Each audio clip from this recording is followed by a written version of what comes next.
तो नमस्कार दोस्तों, स्वागत आप सभी का अपने channel M G higher physics में। आज के इस वीडियो लेक्चर में हम बात करेंगे लैग्रांजियन इक्वेशन ऑफ मोशन के बारे में। इस वीडियो में हम लैग्रांजियन इक्वेशन की कंप्लीट डेरिवेशन को सॉल्व करेंगे। इससे पहले की जो वीडियो थी उस वीडियो में हमने डिस्कस किया था डी एलम्बर्ट प्रिंसिपल के बारे में। यदि आप डी एलम्बर्ट प्रिंसिपल की यदि आप वीडियो देखना चाहते हैं तो आप सर्च कीजिएगा D Alembert principle by M G higher physics. वो वीडियो आपको शो हो जाएगी और आप उस वीडियो को देख सकते हैं। चलिए इस वीडियो में हम शुरू करते हैं Lagrangian equation of motion. This is the equation of motion in the form of generalised coordinates. ये जो इक्वेशन ऑफ मोशन होती है इसकी लैग्रांजियन की, ये जनरलाइज्ड कोऑर्डिनेट्स के फॉर्म में इक्वेशन होती है। अर्थात इस इक्वेशन को जब हम लास्ट में जब प्रूव करेंगे तो ये जो इक्वेशन होती है ये जनरलाइज्ड कोऑर्डिनेट्स के रूप में हमें प्राप्त होती है।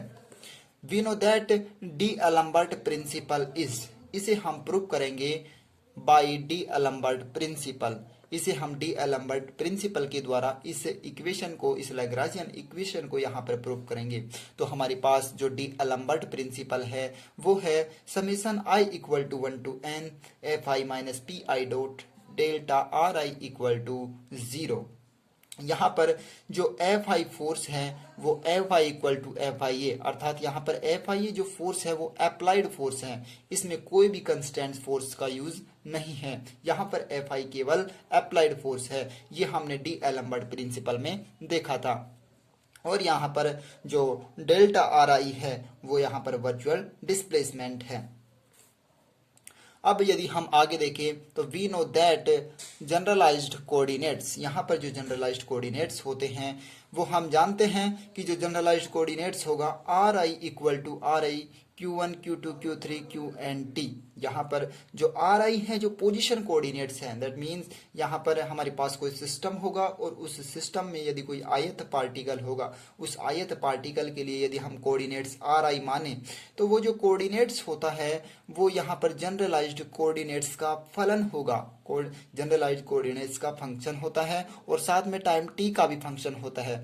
इसे हम ट्रांसफॉर्मेशन इक्वेशन कह सकते हैं। अर्थात यहाँ पर जो आर आई और जो generalised coordinates Q1, Q2, Q3, QNT, इनमें ये ट्रांसफॉर्मेशन इक्वेशन होती है। तो हम लिख सकते हैं ये equation R I equal to function of Q1, Q2, Q3, QNT।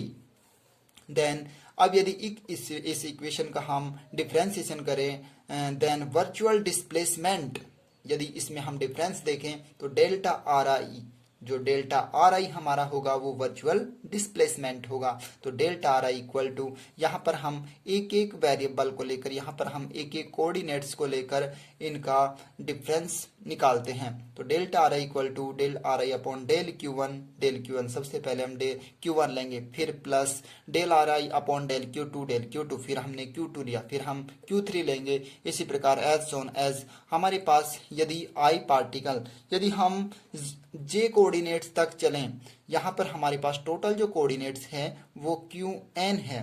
That means हम यहाँ पर यदि लिखें del R I upon del Q J into del Q J, तो यहाँ पर हमने जो कोऑर्डिनेट्स लिए जनरलाइज्ड कोऑर्डिनेट्स वो क्यूजे तक लिए हैं, इसलिए इसे हम लिख सकते हैं del R I upon del Q J into del Q J. Plus में यहाँ पर हमारे पास जो टी है उसके लिए हम लिखेंगे del R I upon del T into del T. Here यहाँ पर हम देखें तो डेल आर आई और डेल टी इक्वल टू 0 होगा, because virtual displacement does not depend on time, क्योंकि वर्चुअल डिस्प्लेसमेंट होता है वो टाइम पर डिपेंड नहीं करता है। ये हमने जब वर्चुअल डिस्प्लेसमेंट या प्रिंसिपल ऑफ वर्चुअल वर्क के बारे में जब वीडियो बनाया था तो उस वीडियो में इसके बारे में हमने चर्चा की थी। अब यदि यहाँ पर हम virtual displacement delta R I देखें तो delta R I equal to summation J equal to 1 to n, यहाँ पर delta R I upon del Q J. इस इक्वेशन को यदि हम समेशन फॉर्म में लिखें तो यहाँ पर जो जे की वैल्यू होगी, जे की वैल्यू यहाँ पर 1 से लेकर n होती है, क्योंकि यदि सिस्टम में यहाँ पर यदि हमारे पास n जनरलाइज्ड कोऑर्डिनेट्स हैं, यहाँ पर यहाँ पर q स्मॉल n हमने लिया, इसलिए यहाँ पर हम स्मॉल n ले सकते हैं। तो j की वैल्यू यहाँ पर जो है यहाँ पर j की वैल्यू 1 से लेकर n है, इसलिए हमने यहाँ पर j की वैल्यू 1 से लेकर n ली है। So del R I equal to summation j equal to 1 to n del R I upon del Q J into del Q J, ये हमारे पास इक्वेशन नंबर 2 आती है। अब हम यहाँ पर now from equation number first को हम मल्टीप्लाई करके लिख लेते हैं इस प्रकार से। यहाँ पर डेल्टा आर आई को एफ आई से और डेल्टा आर आई को पी आई डॉट से अंदर मल्टीप्लाई करके हम इस इक्वेशन को इस प्रकार से भी लिख सकते हैं। तो यहाँ पर जो हमारे पास इक्वेशन फर्स्ट आएगी summation I equal to 1 to N F I del R I minus summation I equal to 1 to N P I dot del R I equal to 0। अब इस इक्वेशन में हमारे पास यहाँ पर दो पार्ट मिलते हैं। यहाँ पर ये हमारे पास एक फर्स्ट पार्ट होता है और ये इस इक्वेशन का सेकंड पार्ट है। तो सबसे पहले हम वैल्यू निकालेंगे इस फर्स्ट वाले पार्ट की और फिर उसके बाद में हम वैल्यू निकालेंगे इस सेकंड वाले पार्ट की। जैसे ही हम इस फर्स्ट वाले पार्ट की वैल्यू निकालते हैं और जैसे ही हम इस सेकंड वाले पार्ट की वैल्यू निकालते हैं, इन दोनों की वैल्यू हम यहाँ पर रख देते हैं।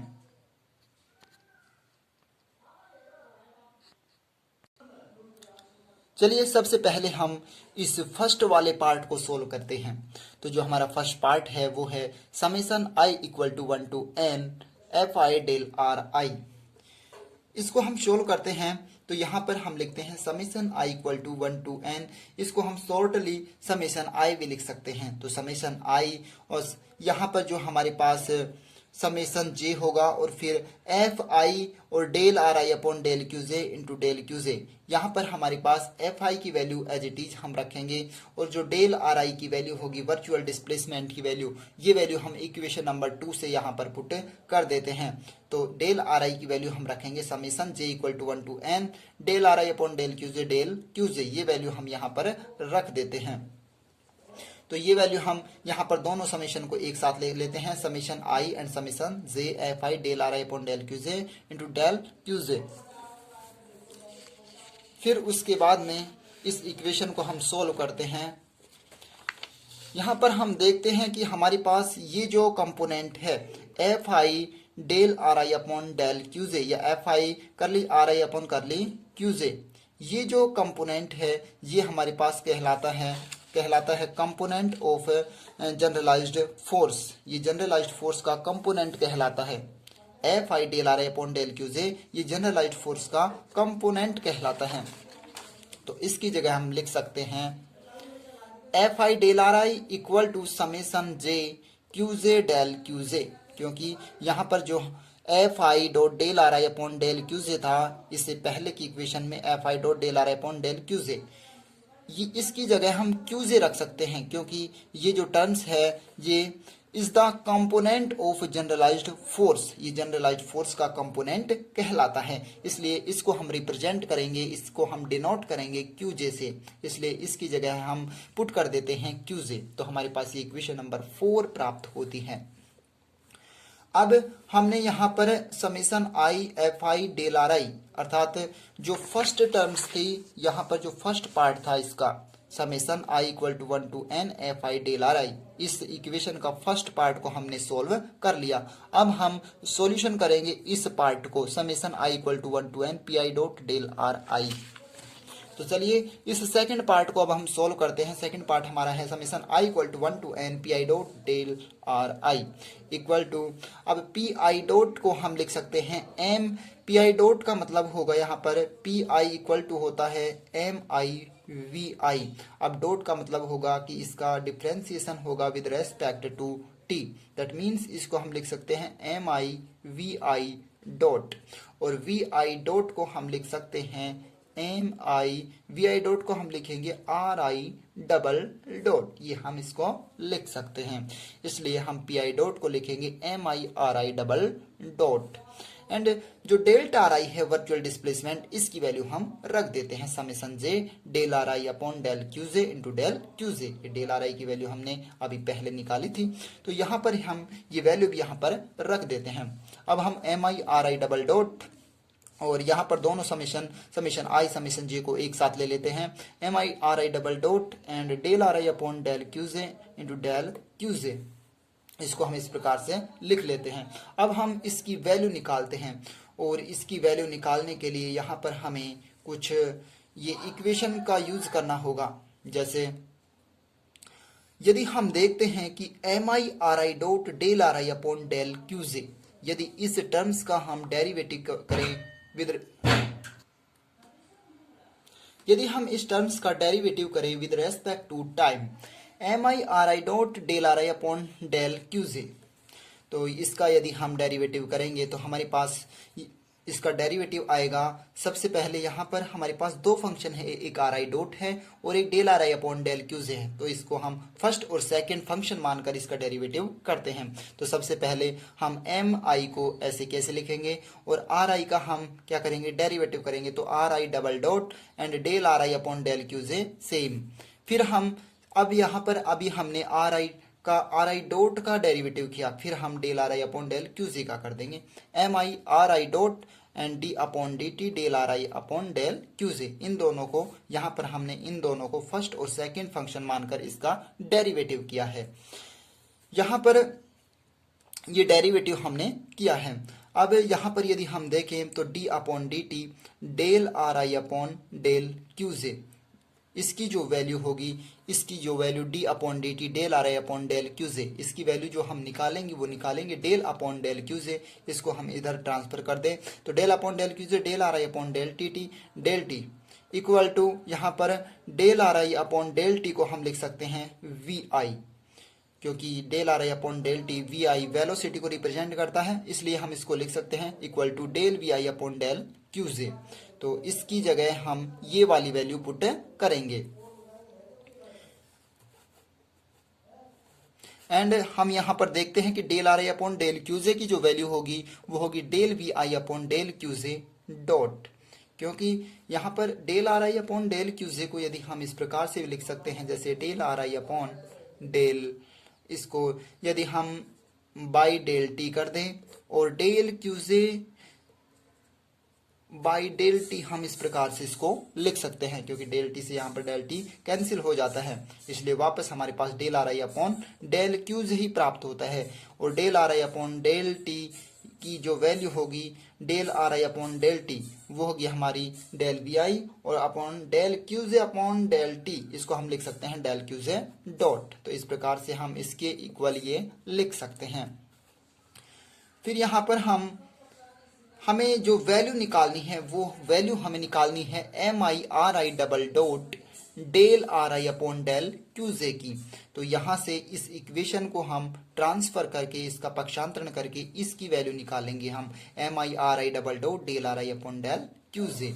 तो चलिए निकालते हैं M I R I double dot del R I upon del Q J equal to जो हमारे पास आएगा ये टर्म्स माइनस ये वाली टर्म्स, तो D upon D T M I R I dot del यहाँ पर del V I upon del QJ dot, क्योंकि del R I upon del Q J की जगह हमने del V I upon del QJ dot रखा है, तो ये वैल्यू हम रख देंगे माइनस हमारे पास ये वैल्यू आएगी M I R I dot del V I upon del Q J M I R I dot del V I upon del Q J. तो चलिए हम ये जो वैल्यू है M I R I double dot del R I upon del QJ, ये वाली value हम यहाँ पर पुट कर देते हैं इस इक्वेशन में।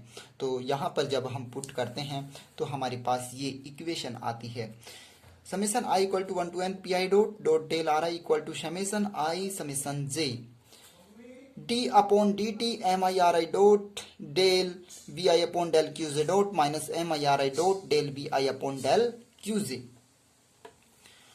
इंटू यहाँ पर जो इंटू में था मल्टीप्लाई में, यहाँ पर हमारे पास डेल क्यूजे भी चल रहा है, इसलिए यहाँ पर हम मल्टीप्लाई में लिख लेते हैं डेल क्यूजे। इसको आगे हम सोल्व करते हैं तो summation J and D upon D T फिर यहाँ पर हम del upon del QJ dot को आउट कर लेते हैं, बाहर ले लेते हैं कॉमन, और समेशन अंदर हम रखेंगे यहाँ पर 1 upon 2 M I V I dot V I, क्योंकि यहाँ पर यदि हम डेल क्यूजे डॉट को बाहर लेते हैं और अंदर यदि ये वाली टर्म्स लेते हैं तो डेल क्यूजे डॉट यहाँ पर जो क्यूजे डॉट रिप्रेजेंट करता है वो वेलोसिटी को रिप्रेजेंट करता है, वेलोसिटी होगी, और यहाँ पर जो आर आई डॉट हो गया वो आर आई डॉट भी यहाँ पर वेलोसिटी है, इसलिए आर आई डॉट की जगह भी हम क्या लिख लेंगे वेलोसिटी वी आई लिख लेंगे। तो यहाँ पर एम आई 1/2 mi vi.vi। यदि हम इसका डिफ्रेंसिएशन करेंगे qj डॉट की रेस्पेक्ट में तो हमारे पास ये ही इक्वेशन प्राप्त होती है। जैसे हम करके देखें तो 1/2 mi और vi.vi को हम बोल सकते हैं vi स्क्वायर, और vi स्क्वायर का यदि हम qj dot that means velocity के रेस्पेक्ट में यदि यहाँ पर हम डिफ्रेंसिएशन करते हैं तो उसका डिफ्रेंसिएशन आएगा 2vi। तो 2 से 2 यहाँ पर कैंसिल हो जाएगा और वापस में यही हमारे पास यही इक्वेशन प्राप्त होती है। इंटू में आ जाएगा del V I upon del Q J dot. इसी प्रकार से माइनस एम, यहाँ पर minus M I R I dot del V I upon del Q J है। इसको भी हम यहाँ पर del upon del Q J यदि बाहर ले लें और अंदर टर्म्स में लिख दे 1/2 M I B I dot V I. इसको भी हम इस प्रकार से लिख सकते हैं। यहाँ पर आर आई डॉट की जगह हम वी आई का यूज करेंगे, क्योंकि आर आई डॉट को हम यहाँ पर वी आई लिख सकते हैं। इनटू में डेल क्यू जे हमारे पास आ जाता है। फिर इसके बाद में नेक्स्ट हम देखते हैं, नेक्स्ट हमारे पास जो टर्म्स आती है वहां पर 1/2 M V I dot V I that means 1/2 M V square की जगह हम टी रख सकते हैं। यहाँ पर जो हमारे पास ये जो terms I 1/2 M I V I dot V I that means 1/2 M V square, ये हमारे पास काइनेटिक एनर्जी को रिप्रेजेंट करता है, इसलिए हम इसकी जगह लिख सकते हैं टी। तो ये इक्वेशन हमारे पास प्राप्त होती है summation J T upon D T del T upon del Q J dot minus del T upon del Q J and del Q J, where यहाँ पर t equal to summation i 1/2 mi v square is the total kinetic energy of the system. Put value of equation number 4, 5 in equation number 3। यहाँ पर जो 4 और 5 की जो value हमारे पास आई, हमने कहा था कि हमें दो टर्म्स निकालनी है। ये जो हमारे पास इक्वेशन नंबर आई थी थर्ड, ये इक्वेशन नंबर हमारे पास थर्ड आई थी। इस थर्ड इक्वेशन में हम इसकी और इसकी वैल्यू रख सकते हैं, यहाँ पर पुट हम कर सकते हैं। तो यदि वैल्यू हम पुट करेंगे तो हमारे पास ये इक्वेशन आएगी, क्योंकि summation J Q J del Q जे फर्स्ट टर्म्स की वैल्यू ये आई थी और जो सेकंड टर्म्स थी उसकी वैल्यू हमारे पास ये आई है। तो इस यहाँ पर हम पुट कर देते हैं summation J D upon D T del T upon del Q J dot minus del T upon del Q J into del Q J equal to 0। Then यहाँ पर हम कंपेयर यदि करें इन दोनों साइड की, इसको यदि हम उस साइड में ट्रांसफर करें और इन यहाँ पर हम del Q J and del Q J के कॉफिशिएंट की यदि यहाँ पर कंपेयर करें तो हमारे पास इक्वेशन प्राप्त होती है q j equal to d upon D T del T upon del QJ dot minus del T upon del QJ. ये जो इक्वेशन हमें प्राप्त होती है ये इक्वेशन ही लैग्रांजियन इक्वेशन कहलाती है। This equation is known as Lagrangian equation of motion. So thank you guys video देखने के लिए। यदि आपको वीडियो अच्छा लगे तो वीडियो को अधिक से अधिक लाइक करें और इस चैनल को सब्सक्राइब करें। Thank you.